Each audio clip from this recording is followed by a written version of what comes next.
SSC 26 batch Atik মাতুক YouTube চ্যানেলের পক্ষ থেকে তোমাদেরকে জানাই আন্তরিক শুভেচ্ছা এবং অভিনন্দন। তোমরা যারা পরীক্ষা শেষ করেছো এবং ভাবছো যে 3 মাস কি করব, কিভাবে কাটাবো, তো তাদের জন্য আজকের ভিডিওতে তোমাদেরকে সম্পূর্ণ 3 মাস কিভাবে কি করবা না করবা সম্পূর্ণ বিষয় জানানো হবে।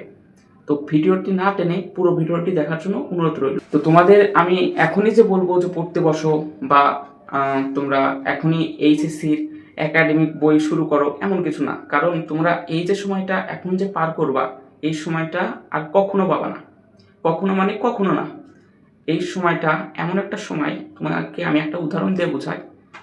এই যে এসএসসি পরীক্ষা তুমি শেষ করলা, শেষ করার পর তোমার এখন যে 3 মাস আছে, এই 3 মাসে তুমি ভালোভাবে ঘুরে ফেরার একটা মানে মুমেন্ট, যে একটা ঘোরাফেরা, ট্যুরে যাওয়া, বিভিন্ন জায়গায় যাওয়া, তারপরে ঈদ, তারপরে সামনে ওয়ার্ল্ড কাপ, সব কিছু মিলে ভালো একটা দিন পার করবা।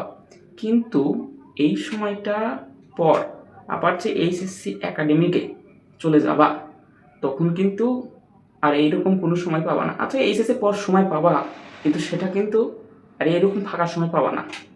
তোমরা কিন্তু তখন অ্যাডমিশন নিয়ে ভাববা, অ্যাডমিশন টাইমের যে সময়, সেই সময়টা পাবা। তোমরা নিশ্চয় জানো যে এসএসসি যদি সিলেবাস যদি হয় একটা পুকুর, তো এইচএসসি সিলেবাস কিন্তু একটা সমুদ্র।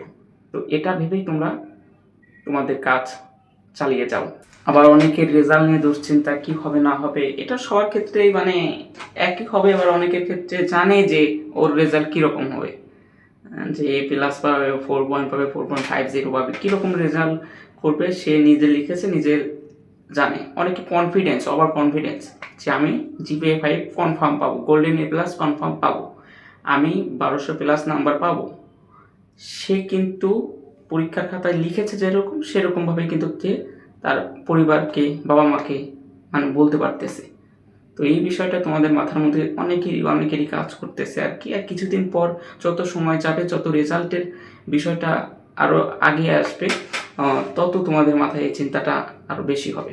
আর্টসে আসবা, কমার্সে আসবা, কি করবা না করবা পরিবারের সাথে বোঝো, বড় ভাই বোনদের সাথে বোঝো, ইউনিভার্সিটি অনেক ভাই আছে তাদের কাছে শোনো, বোঝো। নিজেদের মধ্যে যদি কেউ পাবলিকে পড়ে, তাদের থেকে একটু শোনো। বিশেষ করে মা বাবার থেকে শোনো যে কী করবা, কোন পথে যাবা, মেডিকেল, ইঞ্জিনিয়ারিং, ভার্সিটি, কি স্বপ্ন, কি ড্রিম, কি এখনই নির্ধারণ করতে হবে। এটাই। সবাই ভালো থাকো, সুস্থ থাকো।